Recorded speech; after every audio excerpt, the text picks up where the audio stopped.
Hello friends, welcome to study कर। मैं हूं आपका दोस्त प्रभाकर। डेली करंट अफेयर्स में आज हम 26 नवंबर 2022 के महत्वपूर्ण प्रश्नों को डिस्कस करने वाले हैं जो कि करंट अफेयर्स से रिलेटेड हैं। तो दोस्तों, आप इस लेक्चर को लास्ट तक देखिएगा। लास्ट में हम इसी लेक्चर का रिवीजन करेंगे। इसके अलावा आपसे एक क्वेश्चन पूछेंगे जिसका आंसर आपको कमेंट बॉक्स में देना है। चैनल पर अगर आप नए हैं तो चैनल को आप सब्सक्राइब कर लीजिएगा और बेल आइकॉन भी दबा लें जिससे आपको समय पर और सबसे पहले नोटिफिकेशन मिल सकेगा। अगर आपको पीडीएफ डाउनलोड करना है तो आप हमारे ऐप को डाउनलोड कर लें। ऐप का लिंक डिस्क्रिप्शन बॉक्स में दिया गया है, तो वहां से डाउनलोड कर सकते हैं। इसके बाद आप इसका पीडीएफ भी डाउनलोड कर सकते हैं। फर्स्ट क्वेश्चन है, महिलाओं के खिलाफ हिंसा के उन्मूलन के लिए अंतर्राष्ट्रीय दिवस 2022 की थीम क्या है? इस प्रकार के क्वेश्चन आपसे एग्जाम में अक्सर पूछे जाते हैं। तो दोस्तों, थीम से रिलेटेड भी क्वेश्चन एग्जाम में आते हैं। तो जो महिलाओं के खिलाफ हिंसा के उन्मूलन के लिए अंतर्राष्ट्रीय दिवस मनाया जाता है, उसकी थीम क्या है 2022 की? तो उसकी थीम है यूनाइट, महिलाओं और लड़कियों के खिलाफ हिंसा को समाप्त करने के लिए सक्रियता। तो ये 2022 की थीम है। अब यह दिवस कब मनाया जाता है? तो याद रखिएगा, यह दिवस हर साल 25 नवंबर को मनाया जाता है। इस दिवस को मनाने की शुरुआत कब से हुई थी? 1981 से हुई थी। दोस्तों, इस दिवस को मनाने का प्रमुख उद्देश्य क्या है? तो महिलाओं के खिलाफ हिंसा के संबंध में जागरूकता बढ़ाने के लिए इस दिवस को मनाया जाता है। ठीक है, तो स्टॉप वायलेंस अगेंस्ट वुमेन दिवस कब मनाया जाता है? 25 नवंबर को। हाल ही में कुछ दिवस मनाए गए हैं, चलिए उनको डिस्कस करते हैं।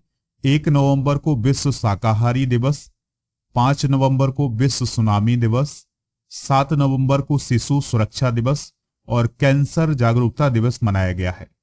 9 नवंबर को विश्व उर्दू दिवस, 10 नवंबर को परिवहन दिवस यानी ट्रांसपोर्ट डे मनाया गया है।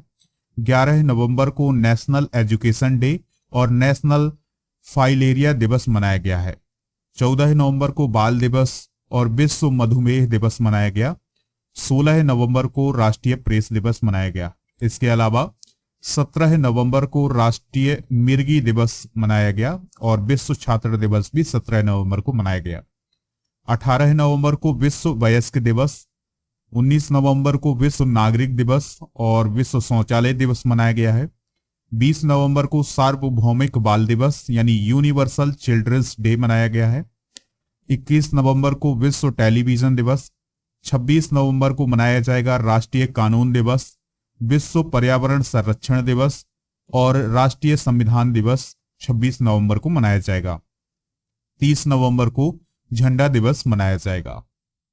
अगला क्वेश्चन है, 24 नवंबर को पाकिस्तान में नए सेनाध्यक्ष के रूप में किसे नियुक्त किया गया है? तो पाकिस्तान के सेनाध्यक्ष कौन बने हैं? आसिम मुनीर बने हैं। दोस्तों, भारतीय सेनाध्यक्ष कौन है? तो जनरल मनोज पांडे हैं। ठीक है, तो लेफ्टिनेंट जनरल असीम मुनीर को 24 नवंबर को पाकिस्तान में नए सेना अध्यक्ष के रूप में नियुक्त किया गया है। उन्होंने किसका स्थान लिया है? तो जनरल कमर जावेद बाजवा का स्थान लिया है। और 29 नवंबर को कार्यालय में 6 साल पूरे करने के बाद वो सेवानिवृत्त हो गए हैं। कौन? कमर जावेद बाजवा। दोस्तों, जो पाकिस्तान के प्राइम मिनिस्टर हैं मोहम्मद शहबाज शरीफ, तो उनके द्वारा लेफ्टिनेंट जनरल साहिर शमशाद मिर्जा को ज्वाइंट चीफ ऑफ स्टाफ का चेयरमैन भी नियुक्त किया है। पाकिस्तान के प्राइम मिनिस्टर याद रखिएगा कौन है? शहबाज शरीफ हैं। अगला प्रश्न है, दुनिया के पहले विकलांग अंतरिक्ष यात्री की घोषणा किसने की है?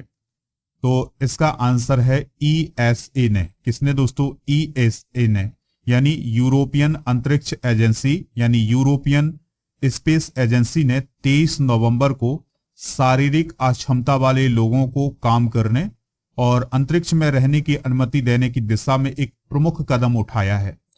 और दोस्तों, ये जो विकलांग अंतरिक्ष यात्री होंगे उन्हें क्या नाम दिया गया है? Para astronaut. क्या नाम दिया गया है? Para astronaut.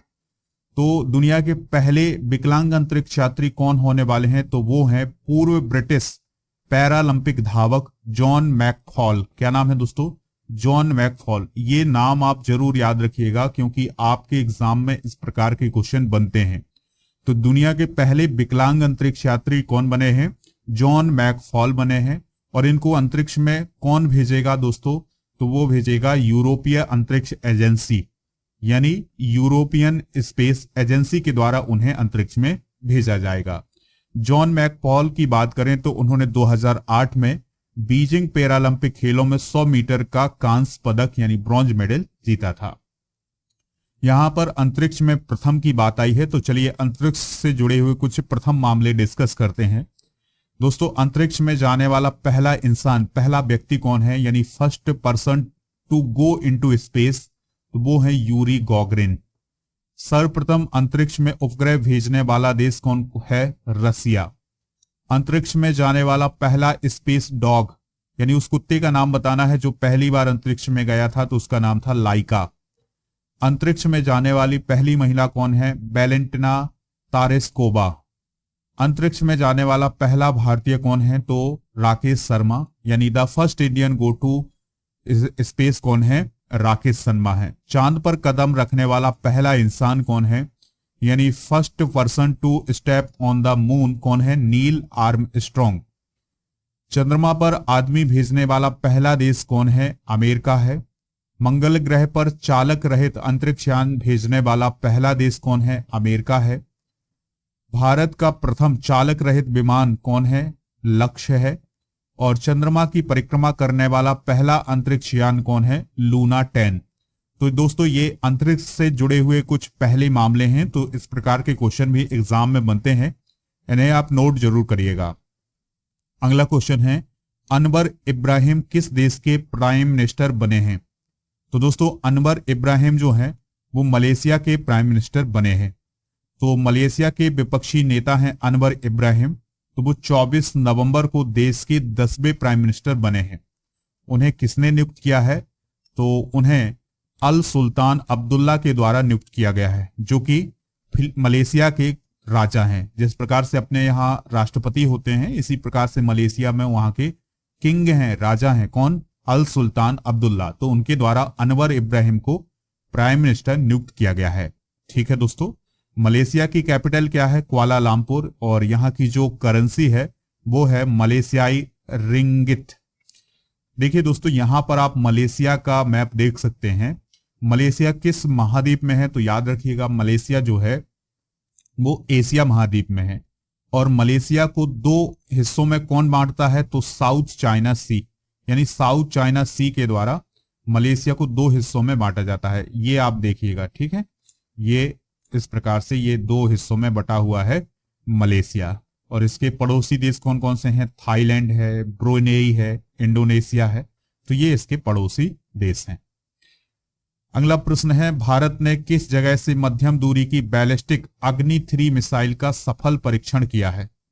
तो दोस्तों, भारत ने किस जगह से अग्नि 3 मिसाइल का सफल परीक्षण किया है? तो एपीजे अब्दुल कलाम द्वीप उड़ीसा से अग्नि 3 मिसाइल का सफल परीक्षण किया गया है। ठीक है, तो उड़ीसा में जो एपीजे अब्दुल कलाम द्वीप है, तो वहां से अग्नि 3 बैलिस्टिक मिसाइल का सफल परीक्षण किया गया है। यह जो अग्नि 3 मिसाइल है दोस्तों, यह 3500 किलोमीटर तक मार करने में सक्षम है। और यह मीडियम रेंज की मिसाइल है, परमाणु क्षमता से लैस है। और दोस्तों, इसकी रेंज में पूरा पाकिस्तान आता है और आधा चाइना आता है, यानी अगर इसको दागा जाए तो पूरा पाकिस्तान कवर हो जाएगा और इसके अलावा आधा चाइना भी कवर हो सकता है। इसकी लंबाई 17 मीटर है और व्यास इसका 2 मीटर है, जो 1 सेकंड में 5 किलोमीटर की दूरी तय करने में सक्षम है। यह मिसाइल अपने साथ 1.5 टन का हथियार ले जाने में सक्षम है। दोस्तों, अगला प्रश्न डिस्कस करते हैं। वेरी इंपॉर्टेंट क्वेश्चन होगा, आने वाले एग्जाम में पूछा ही जाएगा, तो इसमें आप स्टार्ट जरूर कर लीजिएगा। गणतंत्र दिवस 2023 में भारत के मुख्य अतिथि कौन होंगे? तो भारत के मुख्य अतिथि होंगे अब्देल फत्ताह अल सीसी। क्या नाम है? Abdel Fattah al Sisi. तो ये भारत के 2023 में गणतंत्र दिवस समारोह के मुख्य अतिथि होने वाले हैं। अब ये हैं कौन? तो दोस्तों, ये मिस्र के राष्ट्रपति हैं। तो मिस्र के राष्ट्रपति अब्देल फत्ताह अल सीसी को गणतंत्र दिवस परेड 2023 के लिए मुख्य अतिथि के रूप में आमंत्रित किया गया है। आप सभी को पता है गणतंत्र दिवस कब मनाया जाता है? 26 जनवरी को मनाया जाता है। ठीक है, तो वह भारत द्वारा गणतंत्र दिवस समारोह की मेजबानी करने वाले पहले मिस्र के नेता होंगे। मिस्र को याद रखिएगा, इजिप्ट भी बोला जाता है। भारत के राष्ट्रपति गणतंत्र दिवस समारोह की अध्यक्षता करते हैं और गणतंत्र दिवस समारोह में किसी विदेशी देश के नेता को सम्मानित अतिथि के रूप में आमंत्रित करने की भारत की एक प्रथा है। तो 2023 में कौन आएंगे? Abdel Fattah al Sisi. देखिए दोस्तों, यहां पर आप इजिप्ट का मैप देख सकते हैं। इजिप्ट किस महाद्वीप में है? तो याद रखिएगा ये अफ्रीका महाद्वीप में है और यहाँ की जो कैपिटल है वो है काहिरा।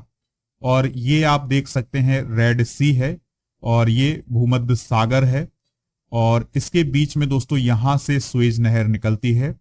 और इजिप्ट के पड़ोसी देश कौन कौन से हैं? लीबिया और सूडान है। अगला प्रश्न है, अखिल भारतीय तकनीकी शिक्षा परिषद यानी NICTE के अध्यक्ष के रूप में किसे नियुक्त किया गया है? तो TG सीतारमण को अखिल भारतीय तकनीकी शिक्षा परिषद यानी NICTE के अध्यक्ष के रूप में नियुक्त किया गया है। उन्होंने किसका स्थान लिया है? तो उन्होंने M जगदीश कुमार का स्थान लिया है। देखिए दोस्तों, जो UGC के अध्यक्ष हैं M जगदीश कुमार, वो अभी तक अखिल भारतीय तकनीकी शिक्षा परिषद के कार्यकारी अध्यक्ष के रूप में काम कर रहे थे, लेकिन अब TG सीताराम जो हैं वो चेयरमैन बन गए हैं किसके? NICTE के। देखिए हाल ही में जो नियुक्तियां की गई हैं, चलिए उनको डिस्कस करते हैं। तो अभी हाल ही में सुब्रकांत पांडा को फिक्की का नया अध्यक्ष चुना गया है। इसके अलावा EESL के नए CEO कौन बने हैं? विशाल कपूर बने हैं। IFS ऑफिसर हैं कौन? राजेश रंजन, तो उन्हें आइवरी कोस्ट में अगले भारतीय दूत के रूप में नियुक्त किया गया है। सैफाली जुनेजा को संयुक्त राष्ट्र की वायु परिवहन समिति के अध्यक्ष के रूप में अभी हाल ही में नॉमिनेट किया गया था। संगीता वर्मा को प्रतिस्पर्धा आयोग की कार्यवाहक प्रमुख नियुक्त किया गया है। केंद्र सरकार ने संजय मल्होत्रा को नया राजस्व सचिव नियुक्त किया है। शंकर सुब्रमण्यम जो हैं वो इसरो के आदित्य L मिशन के प्रधान वैज्ञानिक नॉमिनेट किए गए हैं। और देश के 50वें प्रधान न्यायाधीश यानी मुख्य न्यायाधीश कौन बने हैं? Justice DY Chandrachud. अगला प्रश्न है, भारत ने किस देश के साथ संयुक्त प्रशिक्षण अभ्यास गरुण शक्ति में भाग लिया है? तो जो गरुण शक्ति है दोस्तों, ये इंडोनेशिया के साथ होता है। यानी भारत और इंडोनेशिया के बीच जो प्रशिक्षण अभ्यास होता है वो कौन है? गरुण शक्ति। ठीक है, तो भारत और इंडोनेशिया के जो सैनिक हैं वो संयुक्त प्रशिक्षण अभ्यास कर रहे हैं। कौन सा? गरुण शक्ति। और इस बार जो गरुण शक्ति अभ्यास हो रहा है, याद रखना है ये कहां हो रहा है? इंडोनेशिया में हो रहा है। तो करवांग नामक स्थान पर इंडोनेशिया में इस गरुण शक्ति अभ्यास का आयोजन किया जा रहा है। तो इसमें जो भारतीय सेना है और जो इंडोनेशिया की सेना है वो आपस में अभ्यास करेंगी और एक दूसरे को समझने का भी प्रयास करेंगे। दोस्तों, युद्ध अभ्यास जो हाल ही में आयोजित किए गए हैं, चलिए उनको डिस्कस करते हैं। टाइगर ट्रम्प युद्ध अभ्यास भारत और अमेरिका के बीच हुआ है। वज्र प्रहार भारत और अमेरिका के बीच। युद्ध अभ्यास 2022 भारत और अमेरिका के बीच। सूर्य किरण युद्ध अभ्यास भारत और नेपाल के बीच। गरुण भारत और फ्रांस। वरुण भारत और फ्रांस। और शक्ति भारत और फ्रांस। देखिए दोस्तों, शक्ति और गरुण शक्ति अलग अलग हैं। ठीक है, शक्ति होता है भारत और फ्रांस के बीच में और गरुण शक्ति होता है भारत और इंडोनेशिया के बीच में। अगला प्रश्न है, आर्मी रेड टीम ने इंटर सर्विसेज वॉलीबॉल चैंपियनशिप 2022-23 का कौन सा संस्करण जीता है? तो उन्होंने 72वां संस्करण जीता है। ठीक है दोस्तों, तो जो आर्मी रेड टीम है उसने 72वीं इंटर सर्विसेज वॉलीबॉल चैंपियनशिप 2022 का खिताब अपने नाम किया है। तो आर्मी रेड टीम ने 3-1 के स्कोर के साथ इस चैंपियनशिप को जीता है। फाइनल मुकाबला कहां हुआ था? तो फाइनल मुकाबला हुआ था दोस्तों सिकंदराबाद के ईगल्स इंडोर वॉलीबॉल स्टेडियम में। देखिए दोस्तों, करंट अफेयर्स में जो स्पोर्ट्स से रिलेटेड खबरें रही हैं उनको एक बार फिर से रिवाइज कर लेते हैं। तो टेबल टेनिस स्टार हैं मनिका बत्रा, तो उन्होंने एशियन कप में पदक जीता है। और कौन सा पदक जीता है? ब्रॉन्ज मेडल जीता है। तो वो पदक जीतने वाली पहली भारतीय महिला बनी है टेबल टेनिस एशिया का एशियन कप में। भारत ने 15वीं एशियाई एयरगन चैंपियनशिप में 68 मेडल जीते हैं, जिसमें से 25 गोल्ड मेडल जीते हैं। नोवाक जोकोविच ने अभी हाल ही में अपना 6वां एटीपी फाइनल्स खिताब जीता है। सेबेस्टियन वेटल ने फार्मूला 1 रेसिंग से अभी हाल ही में संन्यास लिया है। 22वें फुटबॉल विश्व कप की शुरुआत कतर में हुई है। नॉर्थ ईस्ट ओलंपिक खेलों में मणिपुर पहले स्थान पर रहा है। स्पेन के कार्लोस अल्कारेज सबसे कम उम्र में विश्व के नंबर 1 एटीपी खिलाड़ी बने हैं। कितने वर्ष की उम्र में? 19 वर्ष की उम्र में। देखिए लास्ट क्वेश्चन है, शोधकर्ताओं ने 140 सालों में पहली बार किस देश में ब्लैक नेप्ड तीतर कबूतर को देखा है? तो ये देखा है पपुआ न्यू गिनी में। देखिए दोस्तों, ये है वो कबूतर जिसको देखा गया है, तो इसे ब्लैक नेप्ड तीतर कबूतर बोला जाता है। तो ये 140 सालों में पहली बार देखा गया है पपुआ न्यू गिनी में। ठीक है, इसे लास्ट बार 1882 में देखा गया था। ठीक है दोस्तों, तो जो पपुआ न्यू गिनी है उसके एक छोटे से द्वीप के जंगल में से अभी हाल ही में देखा गया है। अब ये पपुआ न्यू गिनी है कहाँ दोस्तों? यह एक कंट्री है, याद रखना है आपको। ये आप ऑस्ट्रेलिया देख पा रहे हैं, ये ओसेनिया का क्षेत्र है और यहाँ पर एक छोटी सी कंट्री है, छोटे छोटे द्वीप समूह है जो पपुआ न्यू गिनी कहलाते हैं। इसकी कैपिटल है क्या दोस्तों? पोर्ट मोरेस्पी। प्राइम मिनिस्टर है जेम्स मारापे। और पपुआ न्यू गिनी इंडोनेशिया के निकट प्रशांत महासागर के क्षेत्र में एक स्वतंत्र देश है। ठीक है, तो ये कुछ इंपॉर्टेंट पॉइंट हैं पपुआ न्यू गिनी से रिलेटेड, इनको आप नोट कर लीजिएगा। देखिए दोस्तों, अब हम रिवाइज करते हैं जो आज हमने करंट अफेयर्स के क्वेश्चन पढ़े हैं, तो एक बार रिवीजन भी कर लेते हैं।